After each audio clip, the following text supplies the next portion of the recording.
Bismillaahi Raxmaani Raxiim. Maanta waxaan ka hadli doonaa insha Allahu tacaala maadada ethics oo ka hadlayso akhlaaqiyaadka iyo anshaxa guud ee markaa qaybta caafimaadka. Ethics waa qaybo badan tahay waan arki doonaa qaybaheeda iyo waxyaabaha ay ka hadlaysa badanaa waxay qusaysaa caafimaadka iyo anshaxa guud ee bini'aadanimada. Macnaha mar walba qofka bini'aadamka waxaa laga rabaa inuu akhlaaq suuban yeesho, anshax wanaagsan uu yeesho, uu ka dhex muuqdo bulshada. Macnaha nin lagu dayan karo oo la aamini karo oo kalsooni laho balan laho ayaa laga rabaa qofka bini'aadamka. Marka cashka ma dheereen doono insha Allahu tacaala maadaama ardayda ay jecel yihiin cashiro ka kooban. Waxaan ugu duubaa insha Allah si boobsiis ah dulmar ah meelihii u baahan caddayn waan yara istaagi doonaa insha Allahu tacaala. Aan bilaabana marka cashirkeena noogu horeeya introduction ayaan qaadanaynaa maadaama ay tahay introduction muqaddima ama hordhac ama aaraar ama gooldhig sida qof walba u yaqaano. Waa halkan waa introduction. Introduction-ka marka laga hadlayo oo maadada laga warbixinayo waxaa looga hadlayaa macnaha ethics asal ahaan intay kasoo jeedaa, micnaheedu waa maxay, dadkii macnaha ugu horreeyay oo ethics ka hadlaya ahay waxaasaa looga hadla. Laakiin buug wuu kooban yahay inta badan kama wada hadlayo, laakiin waxaan ka hadlaynaa ethics meelaha laga keenay iyo dadkii keenay macnaha iyo luqadii kasoo jeedo si kooban. Markaas sidii buug noogu qoran yahay ayaan u tixraacaynaa. Bal aan bilaabano marka. Waa kana introduction muqaddima ama hordhac ama aaraar ama gooldhig sida nin walba u yaqaano. Ethics marka maadadan ethicska ah oo akhlaaqiyaadka ama anshaxa ah, horta Soomaali waxaa lagu dhahaa markii ethics maada ahaan loo barnaa waa cilmiga barashada nidaamka akhlaaqiga. Cilmiga barashada nidaamka akhlaaqiga waxaa lagu baranayaa oo cilmi ahaan loo baranayaa nidaamka guud ee akhlaaqda ayaa loo yaqaana ethics. Marka designed waxaa loo nashqadeeyey oo loo hagaajiyey oo loo toosiyey to protect in macnaha lagu ilaaliyo lagu difaaco the rights xuquuqaha of human being ee bini'aadamka uu leeyahay. Human being bini'aadamka xuquuqaha uu leeyahay ayaa loogu talagalay maadada in lagu difaaco lagu ilaaliyo. Sababtoo ah xaqaada in la dulmiyo lama ogolo, ayaan dadka xaqooda inaad dulmisin lama ogolo. Marka xuquuqda ayaa lagu difaacayaa ethics akhlaaqiyaadka maadadaas. The word ethics marka ereyga ethics ah oo ereygan ethics ah erey ahaantiisa halkuu ka soo jeedaa marka waa su'aasha. The word ethics marka comes from wuxuu ka imaaday the Greek word, erey Greek ayuu ka imaaday. The Greek word waa erey Greek ah oo loo yaqaano ethos. Erey Greek oo ethos oo ka imaaday ethics maadada waa erey Greek oo ethos. Waayo Greek maxay u noqotay luqadaha kale loogu dooran waayo? Sababta loogu dooran waxa waaye Greek-ga xadaarad badan ayuu lahaa xilligii hore badan soo jiray. Caalamka macnaha wuxuu lahaa safra badan iyo isku xirnaansho iyo macnaha thaqaafad badan. Marka waxay aruursadeen ay qaateen culumtii adduunka taalay rarteen, wadankooday geysteen, luqadooday ku turjubaanteen.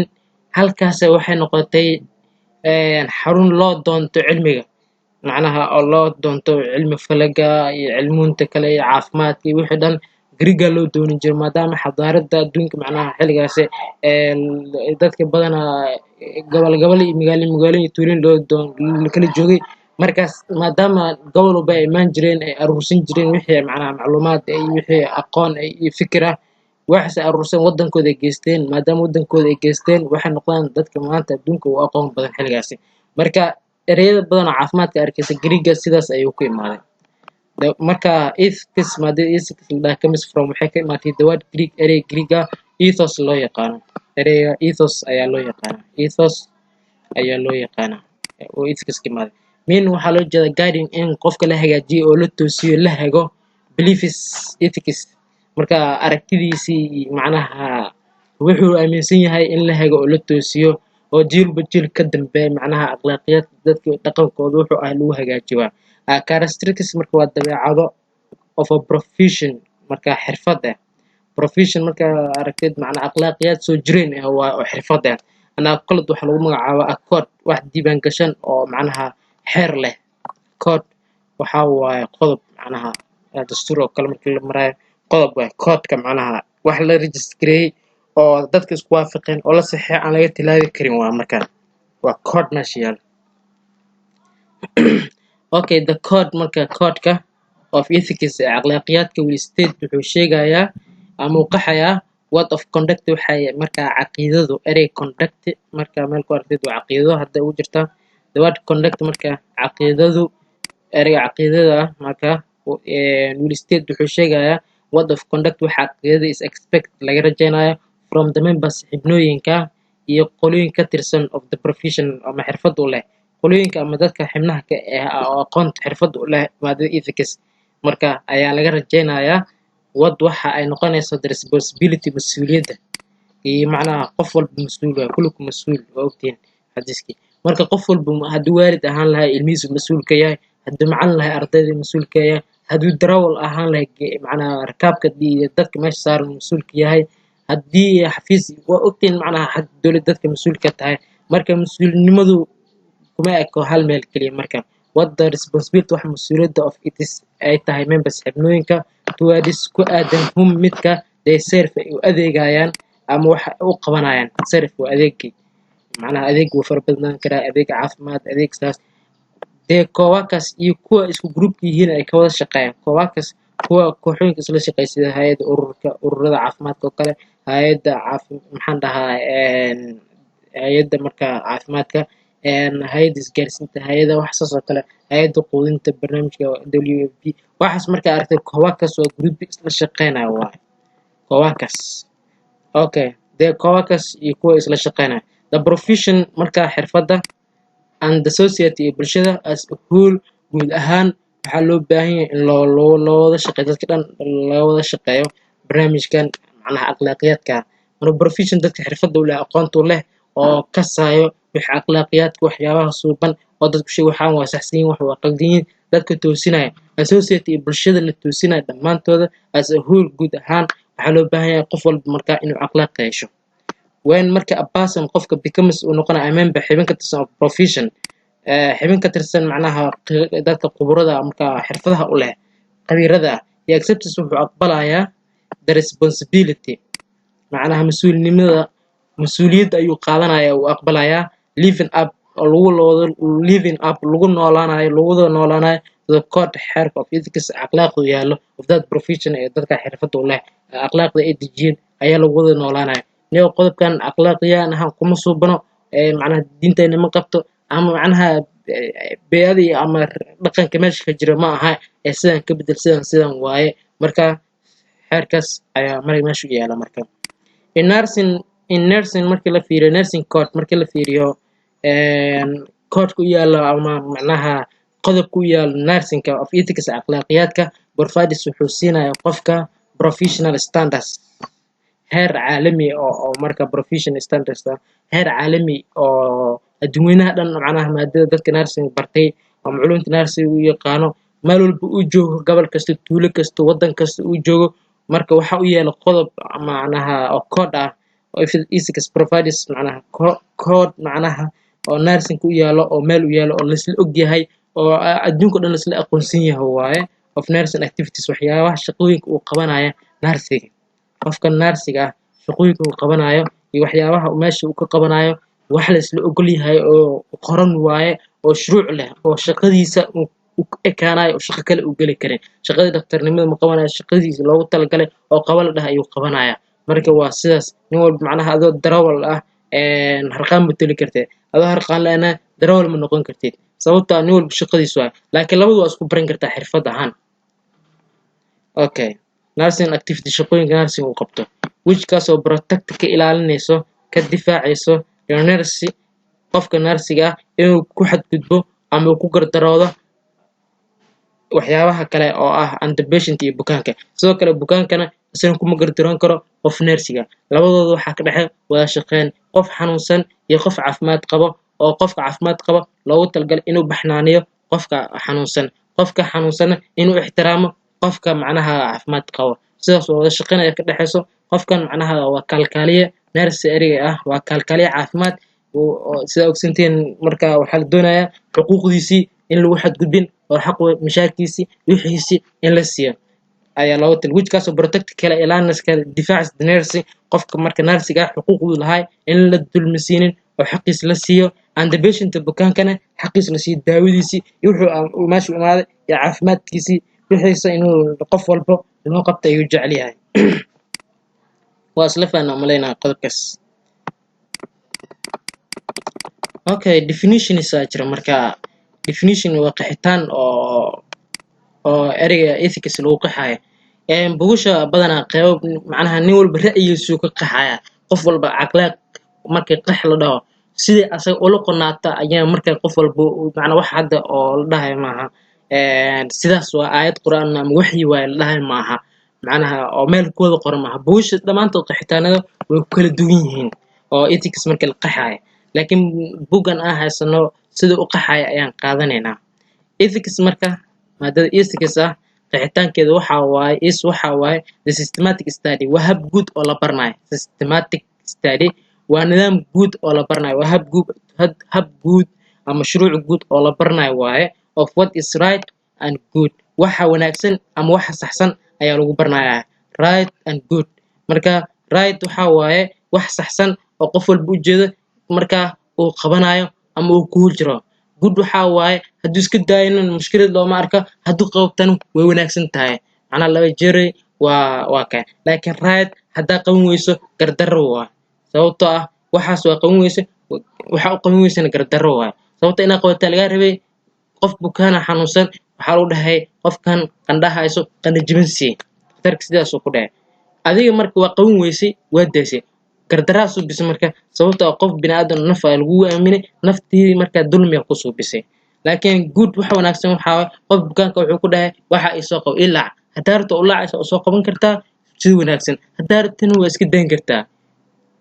okay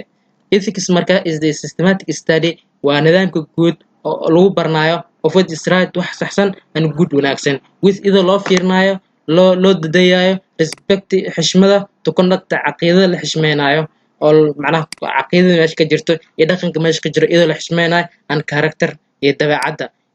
qofku uu leeyahay ama meesha dabeecadda dadka ay leeyihiin dhaqan meesha dabeecadda ka jirta iyo dhaqamo marka sidaas darteed ayaa marka ethics loogu qeexay halkaas ethics marka qeexitaankeeda guud waxa waaye ethics marka is the systematic study waa hab guud oo la baranayo of what is right wax saxsan and good wanaagsan with ida loo fiirinayo respect xishmada to conduct caqiidada meesha ka jirto and character iyo dabeecadda meesha ka jirto ama meesha loogu dhaqmayo ethics marka ethicska waxa waaye markii ethics la soo aruuriyo waxaa la qoraa qodobo macnaha nin walba waxa la wanaagsan marka guud ahaan caalamka markii la baaray oo la isku raacay qolo kasta loo tagay tuulo kasta la tagay wadan kasta la tagay waxa la soo qoray la soo aruuriyay waxa ay ka midaysan yihiin akhlaaqiyad ahaan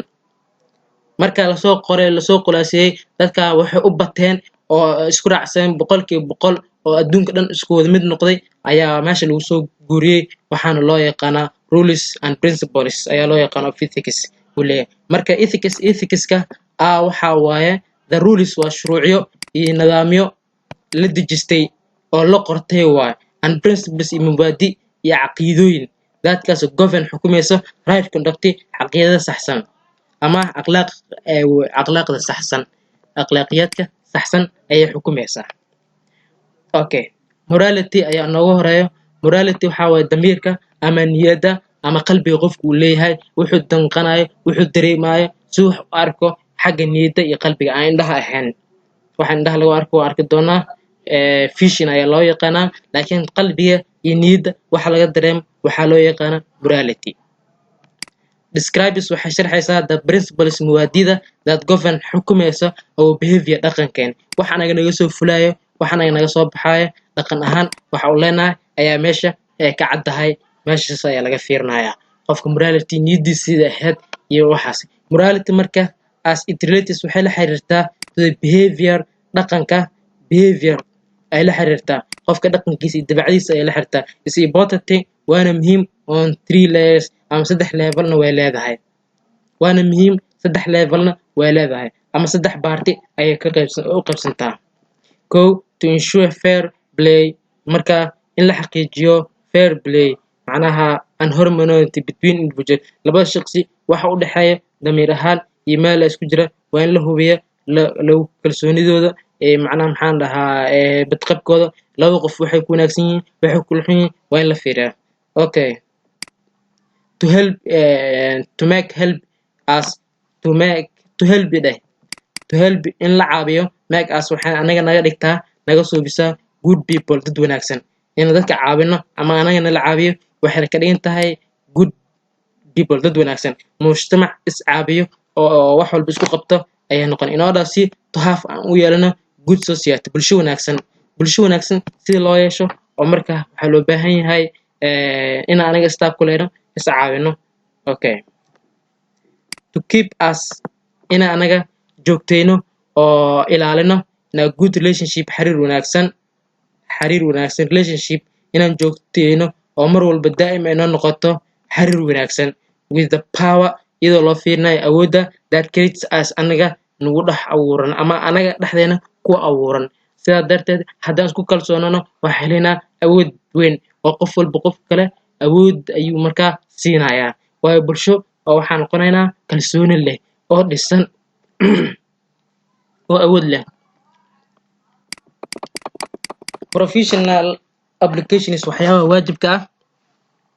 ee maadadan ku dhex jiro markii la doonayo in la barto waxaa ka mid ah veracity waxaa waaye truthful inaad runlow noqotid haddaba maalin been aad sheegtid maalin kale been aad sheegtid dadka bulshadu way ka aamin baxayaan waxaa noqonaysaa beenaale marka sidaa darteed beenaale intaa noqon lahayd waa inaad noqoto qof wanaagsan oo dadka ay ku daydaan privacy waxyaabaha qofka u gaarka ah hantidiisa jirkiisa cawradiisa wixii lamid ah left alone inaad ugu tagtid oo wixiisa u badbaadisid qofka macnaa privacygiisa iyo waxyaaba meeluhu ka taqanayo waxaa waaye cirdiga meesha afcariga lagu dhahaa qofka sharaftiisii iyo macnaha meelaha uu ka taqanayo inaad ku ceebeynin inaad macnaha waxyaaba ka sheegin privacygiisa inaad ilaalisid qofka waxyaabaha u gaarka ah fidelity oo ah keep promising in balamaha aad ilaalisid oo qofka waxa ku balanteen ama wuxuu kula balamay ama wuxuu kuu sheegay balan oo ka qaadateen balanta inaad ku wada joogtaan inaad ka faafinin sirtiisii iyo waxyaabaha la mid ah confidentiality oo ah marka waxyaabaha information warbixinaha la isku qariyo erey confidentiality waxa waa qarsoodi ama sir qofka ku qarsatid ama u sheegatid oo sir waaye walaalo saas jirta arinta sirta aad ku sheeg cid kale uma sheegin marka sirtaas inaad haysato hadda marka inta waxa noogu jirta confidentiality marka patient information oo ah qofka buka warbixintiisii iyo macluumaadkiisii inaad qarisid oo asamaahana cid kale aad u sheegin pledge oo ballanqaad ah oo qofka waxa u ballanqaadid iyo kalsoonida iyo waxyaabaha lamid ah waaye hadda waxa u ballanqaadid inaad u keentid qofka marka ballanta la gashay is a professional promise waa ballan xirfadeysan ballan qaali ah ballan marka aan ballanmaha caadiga aan la mid ahayn waa pledge which is more specific taasoo cad oo ujeedo gaar leh oo macnaha cayiman and much limit waqti go'an leh macnaha limit xad leh in the content marka waxyaabaha nuxurka iyo waxyaabaha lagu heshiiyey dan kadibna the code kadibna waxay noqonaysaa waxa loo qeynaa code iyo heshiis ay noqonaysaa u gudubno and the fundamental responsibility of nurse the fundamental mawaadiida ama asaasiga responsibility mas'uulinimada asaasigeeda meesha mas'uuliyadda ay ka bilaabanto of the nurse is fourfold waa afar waaxood ama afar qayb fundamental waxaa waaye base meesha uu shaygu ka asaasmo oo ka unkumado oo haddana responsibility mas'uuliyadda meesha ka unkumato ay ka asaasmato of the nurse qofka kalkaaliyaha ah ama gargaaraha caafimaadka waa afar waaxood ama afar qayb waaye kow to promote in sare loo qaado oo la hagaajiyo health caafimaadka qofka caafimaadkiisa in lagu dadaalo macnaha la ilaaliyo caafimaadka iyo waxyaabaha la mid ah waa qodob to prevent illness in laga difaaco laga dhowro xanuunka qof intuu xanuunsanin oo xanuunka soo bilaabaya ama xanuunkiisa wax laga qaban karo in wax laga qabto laga difaaco. Okay, xanuunkii asayumaho to restore in lagu soo celiyo health badqab ama caafimaad. Qofkii xanuunsaday in tusaale ahaan madaxa xanuunayay, aad buu madaxa xanuunayay, xanuunka inaad sidii hore caadi inaan kusoo noqdaan rabaa, waxaa siinaysaa kiniin sida tusaale ahaan paracetamol. Marka paracetamolkaas aan laqo aan caafimaadkayga sidii hore aan kusoo noqdo, waxaa loo yaqaanaa to restore health. Caafimaadkiisa ayaa dib loogu soo celiyo qofkii. Waaya to alleviate suffering. Alleviate waa yareyn, suffering waa xariir ama dhibaato. Marka waxaa laga wadaa to alleviate in la yareeyo suffering dhibaatada iyo xanuunka qofku lahay ama wax ka qabasho. To alleviate marka suffering in wax laga qabto xanuunkii ama wixii jiray in wax laga qabto waxaa loo yaqaanaa to alleviate suffering. waayahay cashirka ugu dheeraadaan filayaa cashirka noogu xigo insha allahu tacaala ayaan qaadanaynaa haddana cashirka halkaas ayaan ku ekeenayaa. wabillahi